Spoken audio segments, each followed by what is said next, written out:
Everybody, welcome back to another edition of Inside the Wolves here on Inside the Zone with Mateo. So glad you're choosing to click on this video and hopefully stay a while. My name is Mateo. For those who do not know, I run the podcast here or run the channel here on YouTube, Spotify, iHeartRadio, all that wonderful stuff. But we have our own little podcast within the channel where we talk about specific sports. And this is Inside the Wolves. It's our basketball podcast. For those who do not know, I'm a Minnesota sports fan, right? Minnesota sports fan here. So we basically separate our podcasts, in association with, each of the four major sports. So it's like Inside the Twins for our MLB show, Inside the Vikings for our NFL show, Inside the Wild for our hockey show, which, by the way, a new episode is going to drop tomorrow, probably talking about what the heck that 9-6 loss meant for the Wild and all that stuff. Probably, drops off. That episode will drop probably Tuesday, May 5th. But I wanted to hop in here May 4th. For those of you who don't know, also, I normally post a video every Tuesday and every Thursday. However, we got some interesting news today for the Timberwolves. I'll just break it right here. Anthony Edwards, he's going to play. He's going to play game 1 tonight against the San Antonio Spurs to kick off round 2. But also, since we're talking about round 2, round 1 is officially in the books. We had a very interesting round 1. So I'm going to give you all my thoughts here on the special edition of Inside the Wolves, Inside the Zone with Mateo, Season 2, Episode 38. Let's get into it right away to Mateo's show batting order. For those who do not know what this is, basically it's just a show lineup, a show roadmap, if you will, for where we're going. And it's very simple. Very simple today. If you'd like to sponsor this segment, by the way, feel free to let me know via DM on X or email. But it's very simple. We're going to look at the Eastern Conference, those 4 Eastern Conference games. We're going to take a look at the 4 Western Conference games. I'm going to go through them probably 5-ish minutes or so on each. Probably spend a little bit more time on the Timberwolves. But we're just going to hopefully run through these matchups pretty quickly, get a quick episode out here on May the 4th. Happy Star Wars Day to all who celebrate. But now, without further ado, Celtics. What happened? Celtics, what happened? That's going to it's going to headline our Eastern Conference, recap, my reaction, my thoughts to it. You could take a look. Here is the official NBA bracket before round 2 kicks off tonight when I'm recording this. You got the Pistons winning, you got the Cavs winning, the Knicks winning, and the Celtics winning. And we've got a lot to talk about. So we're going to talk about each series going through up and down, the bracket. But since I headlined this little chunk, Celtics, what happened? Let's start with the matchup nobody thought would have gone, or ended up in the way that it ended up. With the Celtics and the 76ers going 7 games, the 76ers completing a 3-1 comeback. Jason Tatum getting re-injured, or so we think. And ultimately, it just ends up shocking the world because the Boston Celtics are a first-round exit. So here's the box score from Game 7, as well as a look of the series that happened. So, of course, as you could see, Game 1 was a 123-91 win for the Boston Celtics. Pretty convincing. But then the 76ers, they evened the series at 1 game apiece after winning 111-97 to split the 2 games in Boston. But then, in Philadelphia, one tight game, one not so tight game, the Boston Celtics go up 3-1 and they're feeling good. But then they kind of got blown out. A playoff blowout at home. 113-97 in Game 5. And then Philly, has some motivation. They're at home. They have a chance to put this to a Game 7. And they close it out in pretty convincing fashion. 106-93. Then all eyes turn to Jason Tatum, who, I think exited Game 6 with an injury, apparent injury, and then was ruled out just a few hours before Game 7, which ultimately led to a 76ers win 109-100. Now you're saying, well, it's not that much of a blowout. Oh, it was. The Philadelphia 76ers led 32-19 after the first quarter. They scored 33 more points in the third. They outscored the Celtics in every quarter. Sorry, that's a lie. They both outscored each other twice. Never mind. But the 76ers just came out hot, and the Boston Celtics could not shoot, could not get a basket to fall to save their lives. And so, as you can see here, from the 3-point line, 13 of 49 for the Boston Celtics, who are one of the best 3-point shooting teams. They shot 40% from the floor, while the 76ers almost shot 50%. The Celtics actually didn't have that many turnovers. They only had 5. There were 9 turnovers for the 76ers. But the big thing is when they were leading. 98% of the game, the 76ers led. 1% of the game, the Boston Celtics led. Their largest lead was 1 point. And to be honest, this is just unacceptable. Unacceptable for the Boston Celtics. Joel Embiid went back to prime Joel Embiid. Paul George had a very quiet 13 points in 42 minutes. Tyrese Maxey exploded again in 45 minutes for 30 points. And then VJ Edgecombe continues to impress me, hitting 23 points, 5 of 11 from 3. He was like plus 19, the best plus or minus player for the 76ers. And, this 76ers team, they just outplayed the Boston Celtics in Game 7. But, I don't want to focus just on Game 7 in a game where Derek White did play well. Jaylen Brown played pretty well. But other than that, no one else showed up. And that's my problem here with the Celtics. You were up 3-1. You are a very good, experienced, athletic basketball team. You had just killed the Philadelphia 76ers 128-96 on their home floor. And you lose by 16 points in Game 5? Then you lose by 13 in Game 6. And at that point, it's like, do the Celtics even deserve to win the series, right? So my question here is not why did you lose Game 7, which, by the way, they could have won even though they played pretty bad. My bigger question is, how does this team, with Jaylen Brown, who arguably could win MVP, I don't think he's going to win MVP, but he was in MVP conversations, with Derek White, who has been in the playoffs a lot, he has that experience. Their bench hadn't been too bad. Peyton Pritchard hadn't been that bad. Sure, they know Vucevic, but they won a title without Vucevic.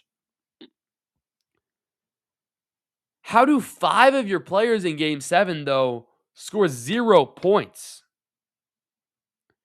There's just so many questions around the Boston Celtics that I'm like all I can say right here is, Boston, what happened? And I'm just so confused. I'm confused. 2 of their 3 wins against the Philadelphia 76ers were blowouts. They were blowouts. Over 30-point game for Game 4. 128-96. In Game 1, it was 123-91. That's pretty close to 30 points, if not 30 points. You were so dominant in the season as well, without Jason Tatum. And it just is all, it's all done now. Your season's over.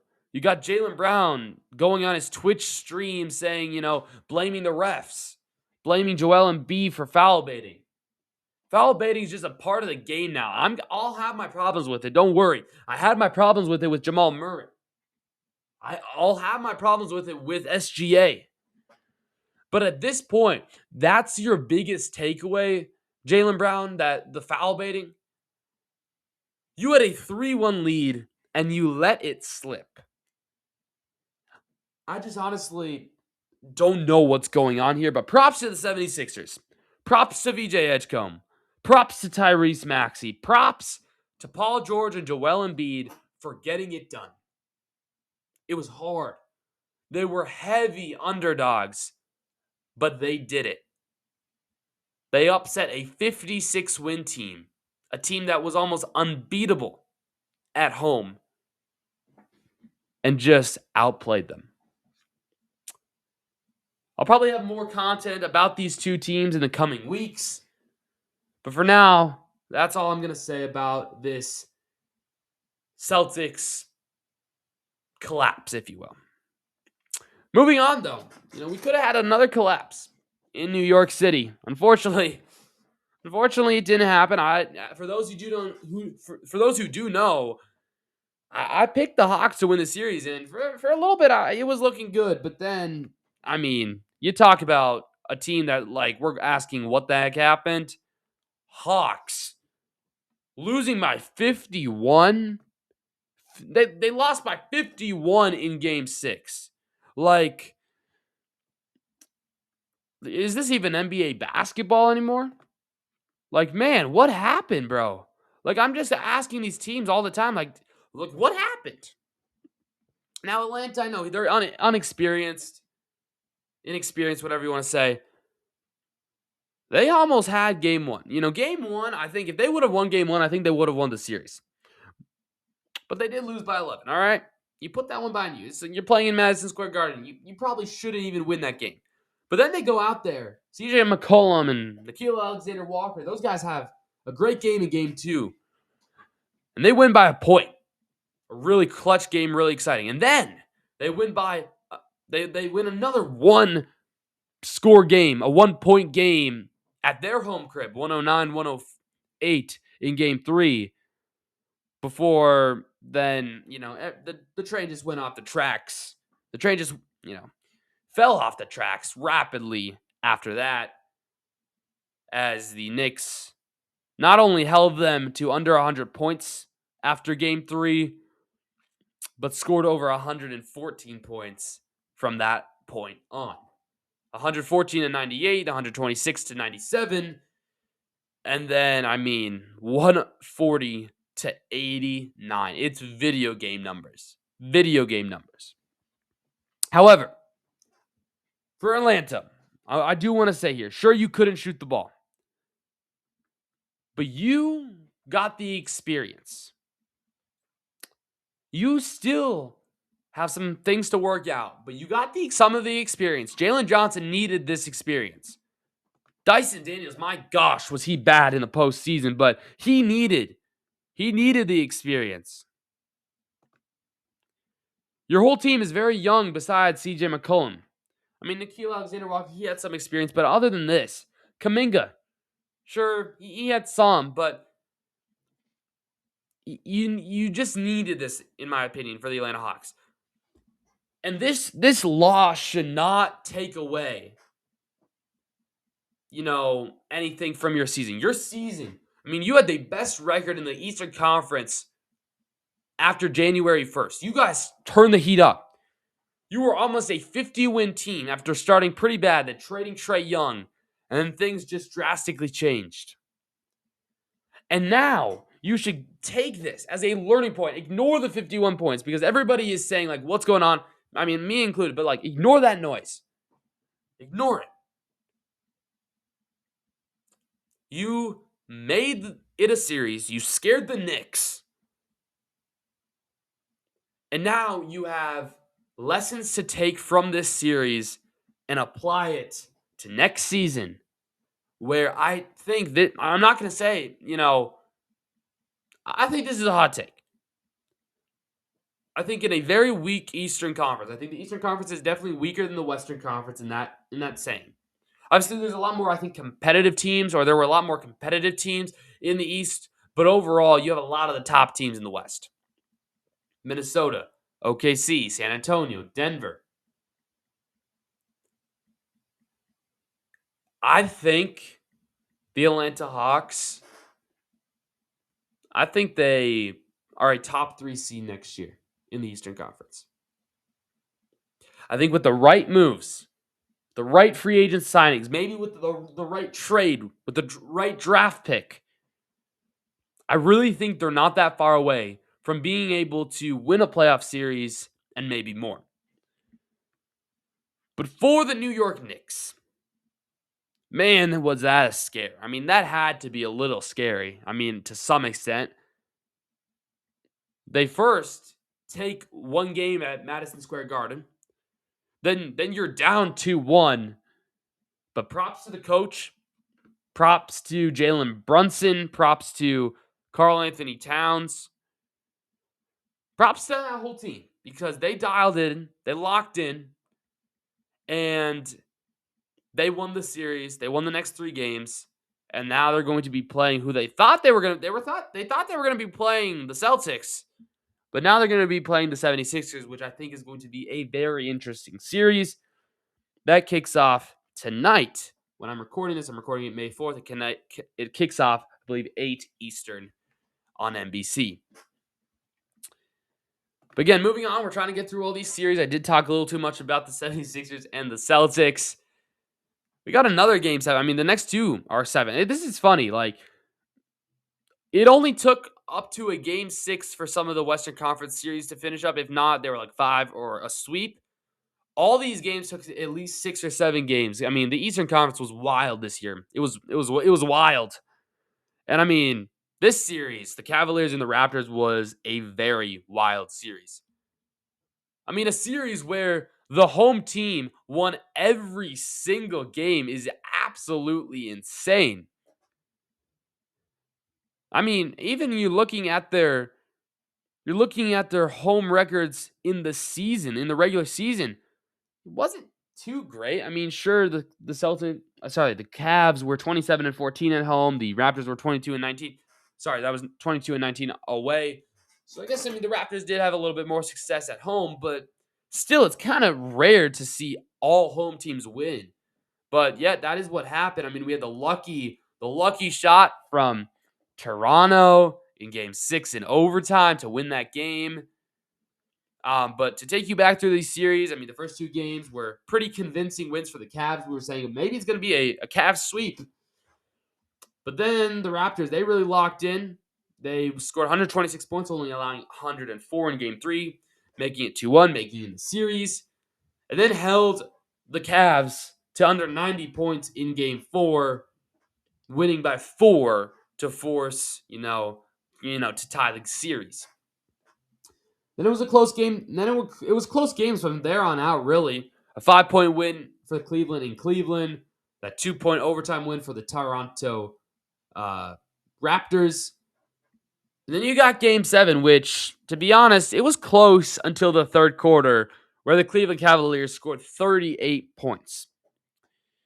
Jared Allen, though, I mean, here's the thing. He led the team in points at 22. That when you have Donovan Mitchell, when you have James Harden, that's something you maybe need to address going forward. But anyway, Jared Allen had almost a 2020 performance.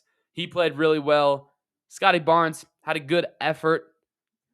But you're looking at team stats here. I mean, everything was even here for this Game 7. Thankfully, it was one of the playoff matchups I did get right. I mean, I think for overall, I got the Pistons and Cavs right. We'll look at my playoff bracket at the end of the episode. But anyway, it was pretty even. I mean, the rebounds though were incredibly favored to the Cleveland Cavaliers with Jared Allen. I mean, he got 20 of them out of the 60. He got a third of their team's rebounds. Absolutely insane. He almost out-rebounded the Toronto Raptors themselves. But yeah, as I said, 38 points in the third quarter, gave them a 22-point lead entering the fourth or somewhere around there. And the Cavs then moving on there, they were going to lose that game at home for sure. And they were ready to lock in. But for the Toronto Raptors, similar to the Atlanta Hawks, they're not as young of a roster, but this does give you hope. I think either team could have pulled out the win, pulled out the series win for sure. They weren't, too far apart. They were performing pretty much at the same way. RJ Barrett, 23 points, 24 points for Scotty Barnes, but I think you got to take this as a positive as well. Sure, it's not the result you wanted. You wanted to upset the Cavs in a way, get a chance to play the Pistons. But overall, I think this was, again, a really successful season for the Toronto Raptors. And I do think, again, with the right moves, who knows what might happen next year for the Toronto Raptors. But for the Cleveland Cavaliers, you got to chill for a second because you were up 2-0. You were playing dominant basketball. And then you get blown out in Game 3, and we're like, wow, what happened, Cavs? And, thankfully they still won. But I'd say James Harden underperformed this series. Donovan Mitchell underperformed this series. And Evan Mobley even kind of underperformed this series. So I just got to say here, Cavs, I still think it's possible that you can beat Detroit. However, I think there's going to be talks of adjustments going on, no matter what. I don't think they're winning the title this year. I don't think, I don't know what happens with them in Detroit. I don't know what happens if they beat Detroit against whoever they play. But I just don't think I see them winning the title this year. So nonetheless, they're going to have conversations of what they could have done better. And I think the Donovan Mitchell experiment might have to, start going on, if you will. Donovan Mitchell has not been performing well. He had a couple good games. But in a Game 7 where you need your stars to lock in, this could have been a 20-point game, a 20, 30-point victory for the Cavs if Donovan Mitchell would have just performed. He did not shoot well at all. He shot under 50%, 9 of 20, 22 points. It looked like he was forcing shots.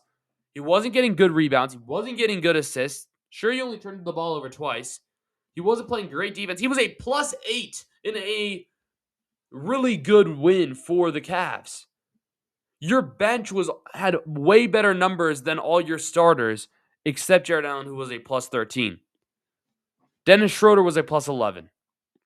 In 31 minutes, Max Strus, 12 points, +20. Sam Merrill, +16 in 23 minutes, 13 points. Jalen Tyson, brother of Jordan Tyson, who got drafted by the New Orleans Saints a couple weeks ago, 7 points. He was a +19 in 19 minutes. Your bench outperformed your starters, so I'm just saying, I got to bring up some of these questions here. Cavs, where do you go here from now? Will a Donovan Mitchell trade happen? I don't know. I don't know how long James Harden will be a Cav. It seemed like that was just kind of a trade for a year, maybe another, more of a rental type of trade. But we'll see. I think Mobley did have some really good defensive stops. I mean, that's why he's there. He's a DPOY type of player. But I think he probably could have gotten around 20 here in Game 7. I don't want to nitpick. They're on to the next round. But anyway, those are just kind of my thoughts here on these two teams and on this series. But finally, we got the last series of the Eastern Conference. And it's the Pistons and the Magic. And oh my gosh, bro. I'm not even, bro. The Pistons were up. I mean, they were the best team in the Eastern Conference. I mean, they won 60 games and then just get embarrassed the first real 4 games in. I mean, they're down 3-1. What kind of playoffs, though, did we have? We had 2 3-1 comebacks. We had 2 3-1 comebacks. We could have had 3 if Denver would have won. These playoffs have just been weird, right? They've been weird. lucky shots, weird injuries, all that stuff. Weird upsets. But we almost had the top 2 seeds in the Eastern Conference get upset. Imagine if the Pistons and the Celtics would have not blown 3-1 lead, just were upset. It would have been insane, and that's an argument for another time. Let me know in the comments. If the Pistons would have lost Game 5, if they would have lost in 5 games or 6 games or whatever, or maybe even they lose in 7 games, what would have been more embarrassing? Them falling down 3-1 or the Celtics blowing a 3-1 lead?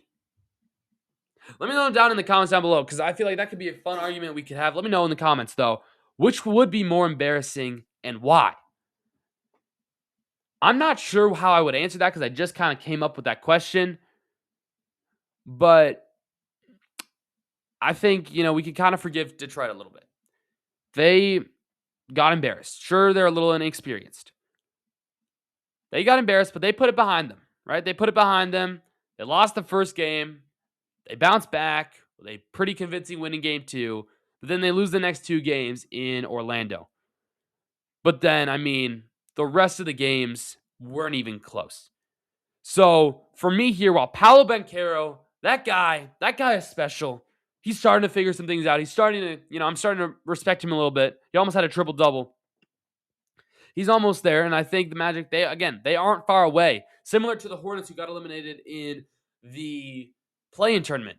There's a lot of young teams in the East that aren't that far away. The Hawks, the Magic, the Hornets.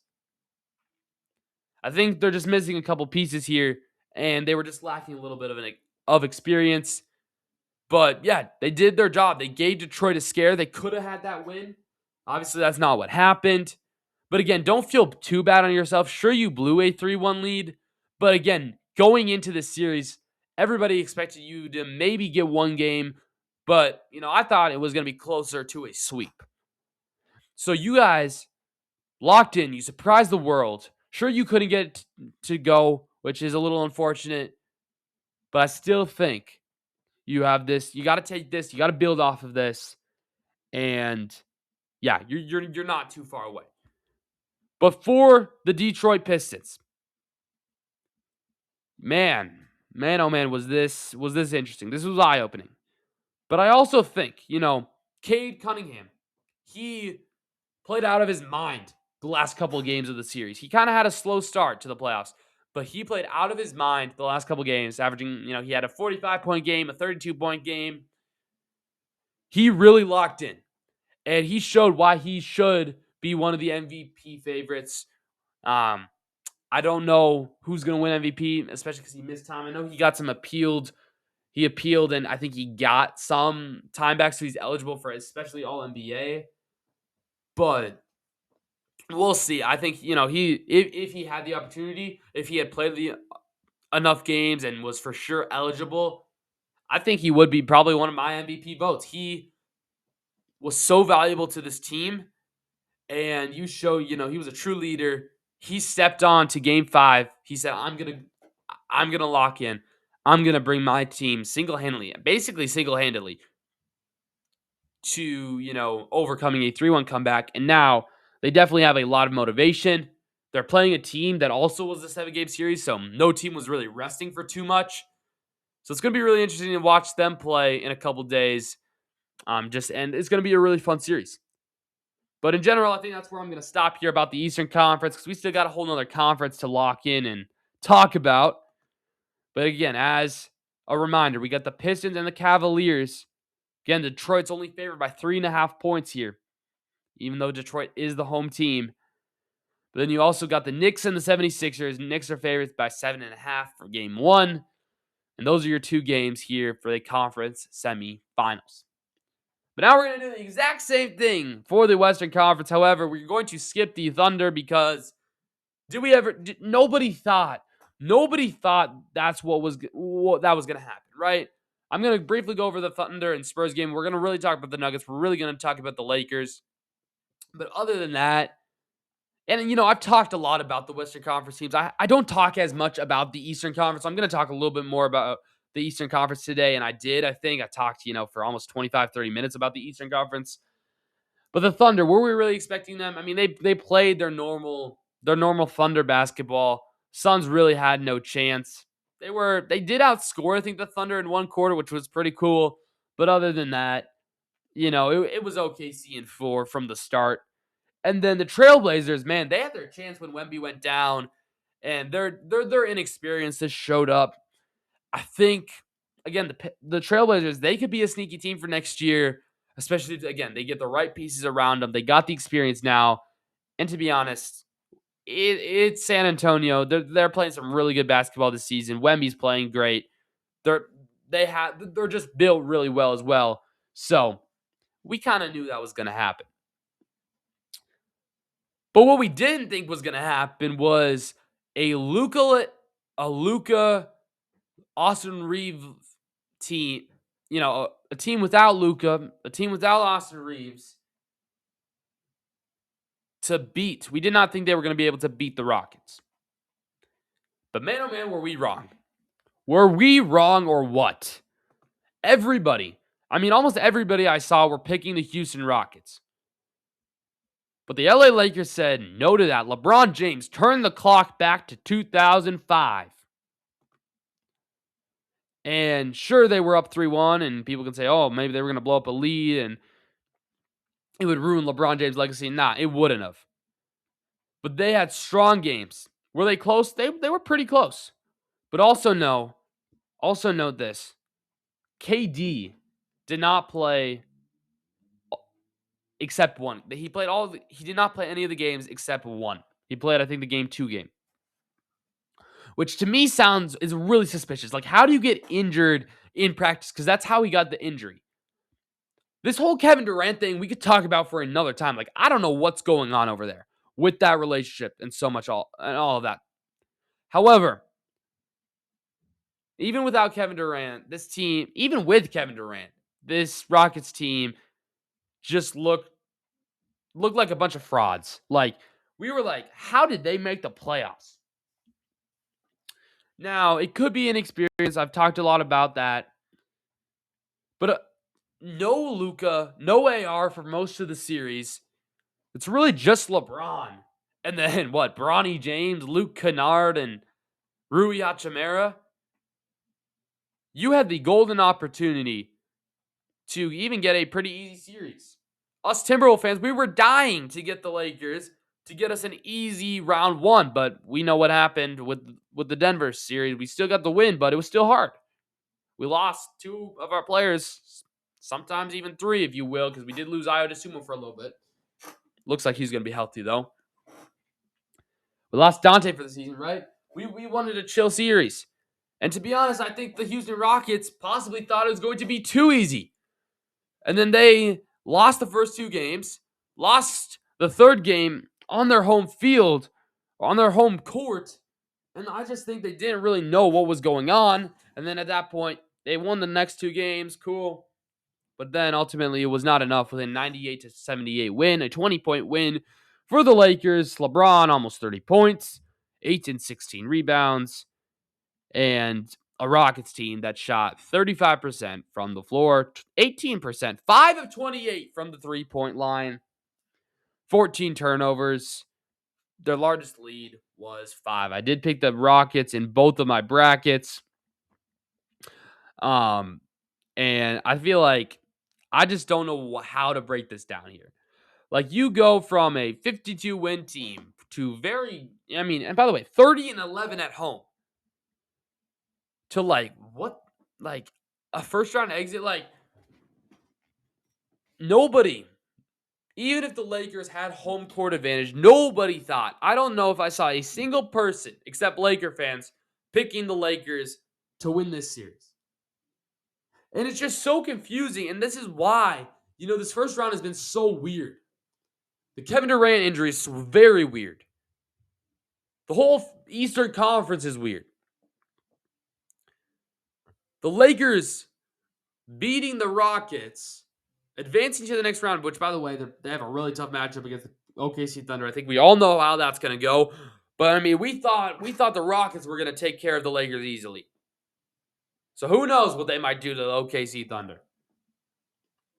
But nonetheless, This playoffs, they've just been weird. The first round was weird. It's the perfect word to describe it.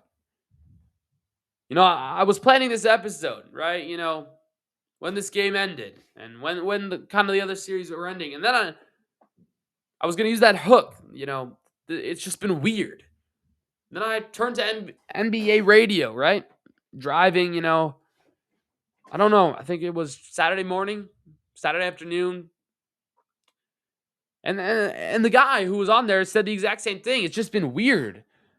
They were trying to, I think the two people on the radio were trying to figure out, like, what's one word to describe this postseason? And weird is the perfect example. It's the perfect example. These playoffs have just been incredibly weird that I don't know what to talk about. Like, I don't know how you address this series. You could you can go into this series with a bunch of different angles. And you're going to still get to the top, to the word weird. The Kevin Durant injury. He injures in practice. The Lakers, though, still somehow beat the Rockets without Luka, without AR. With a 42-year-old LeBron James. The Rockets not being able to shoot well. Like, this series has weird written all over it. Forget the whole playoffs. Just focus on this one series. It's been weird. Weird as heck. But hey, Lakers, you advance. But I'm sorry. Your average series loss to the OKC Thunder were about 29. And all I can say is good luck, Thunder. Sorry, good luck, Lakers. And how do y'all get so lucky, Thunder? Like, you get to play the 8th seed Suns. You sweep them. I think it's going to be a 4 or 5 game series against the Lakers. I think the Lakers could possibly get one back. We'll see if Luka comes back. That could change things. But overall, I mean, the Thunder, they're just getting basically bye weeks. They could play their bench and I think probably still win the series. Both of these series. Like, they could just rest SGA. But they're not going to. They could rest J-Dub. They could rest Chet. And I think they could still win. But it's crazy. I mean, they're favored by 16 points, basically, in game one. I think that's being generous. I'll take the over. I will take the over for that if I was a betting man. But nonetheless, let's forget all of this and ultimately focus in on the only series that ultimately matters. As a Timberwolves fan, this is Inside the Wolves. Nuggets, oh Nuggets. What happened? I mean, we go up 3-1, right? We go up 3-1. We're like, yeah, we're feeling good. We're feeling good. Then we lose Ayan. Then we lose Dante. Then we lose Io. And we're like, uh-oh. This might not be good. But then, I don't know what happened. Jaden McDaniels just annihilated Jamal Murray and the Denver Nuggets. He got into their head. I streamed most of the games, and towards the end of Game 6 here, the 12-point win. For those who were there, y'all probably remember what I say, or this will ring a bell. I kept saying, man, it just seems like Jaden McDaniels has gotten in to the Denver Nuggets players' heads. Like, as soon as they looked up and saw him, they were like, oh, great. Like, I'm just not going to be able to do this. It just seemed like he got in their heads so much that they weren't able to properly function. Jamal Murray was awful. Jokic, I mean, Gobert, props to Gobert, who almost had a triple-double. Should have had a triple-double. He had 8 assists. I don't know how he led the team in assists, but he did. He locked up Jokic. Sure, Jokic had 28 points, but, I don't care how healthy he is. Because people are saying, oh, he's injured. I don't care if he's injured. Where's Denver? Their first-round exit. That's all that matters. I mean, you did this without Io, without Dante, And most importantly, without Anthony Edwards, who somehow, some way is going to come back for game 1 tonight against the San Antonio Spurs after we thought it was going to be week to week. But he's going to some way, somehow play. But the Timberwolves, without those players, had TJ Shannon score 24 points. Naz Reid score 15. 10 for Gobert. 32, which was a career high for Jaden McDaniels. A quiet 18 points for Julius Randle. And I don't know why Bones only played 9 minutes and scored 1 point. I don't know what was going on. He only had 1 foul. I don't know what was going on, but hey, that is whatever. So practically you were without Bones Highland as well. And you just killed him. Like, I don't know how it was possible. I still don't know how they won, but they did, showcasing how deep the Timberwolves truly are. But also, I think it shows you the Minnesota Timberwolves are capable of winning games without Julius Randle, which I think could be a big statement going in to the offseason whenever our season ends. You know, personally, I've been saying Randle's going to be gone next year a couple months ago. But I mean, this just became even more clear that you didn't even need Julius Randle. Like, whoever you had, if you were paying somebody else other than Randle, he probably would have gotten you 18 points at least in this game. Sure, I know he's a stud defender in a way. He can lock the opposing players up. He has good defense, right? He's some good passing. But man, it just shows more and more that he might not be this co-star that you want. I mean, I'd for sure say Jaden McDaniels is more of a co-star now. I think Ayo DeSumo is going to be more of a co-star. And it just looks like Julius Randle keeps falling down in the ranks of co-star. Sure, he's making the second most money, second most dollar value, but it's just a little eye-opening. Now, if he goes out there, wins conference finals MVP or finals MVP, then we'll have another conversation. But based off of this, 6 of 17 from the floor, I mean, sure, he was a plus 15. That's great. But so was Jaden McDaniels. So was Rudy Gobert. So was Naz Reid. So it's just really eye-opening, and I thought it was very interesting. I thought I should address that. But man, oh man, it was a really good series win for your Minnesota Timberwolves, especially without Ant, without Dante. And it's going to be really interesting to see what happens, this tonight for game 1, but also just down the road for the rest of the series against the San Antonio Spurs. Again, we had no idea Anthony Edwards was going to play. He was week to week coming into, Saturday. And then all of a sudden he's questionable. And all of a sudden now he's cleared protocols. And it looks like he is going to very well play game 1 here tonight on May 4th. I hope it goes well. And I really do hope that you enjoyed this episode. So if you haven't already, hit that like button, hit that subscribe button here. On our road to 200 subscribers, I think we're about 40-ish away from that. So if we can do that before the NBA Finals, that would be awesome. I appreciate all of you guys. But one more thing on the Nuggets. I think it might be time. It might be time to explode this roster. Okay? It might be time for a dumpster fire. Jamal Murray, Aaron Gordon, Christian Brown. I'm sorry. We're getting flashbacks from the Milwaukee Bucks. They won the title with their point guard and center.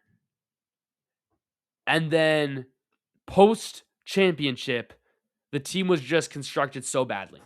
Or deconstructed, if you will. Aaron Gordon can't stay healthy. Jamal Murray has fallen off. Even though he did have by far his best regular season, he just doesn't seem, I don't know. I think you gotta say, wow. I mean, props to Jaden. You gotta say that. Like he took that upon himself. When he called them out as bad defenders, he took that upon himself. And man, oh man, did he prove them that he can defend but also can score. So Nuggets fans, I know we always have a couple guys, Michael especially, shout out Michael. who, popped into a couple of those streams. I know he said to trade some people, especially, I believe, Christian Brown. But it's going to be really interesting to see what they do. And again, we'll talk more about each of these NBA teams once we get towards the summer. I'm planning on doing like a 30 and 30, like all the days.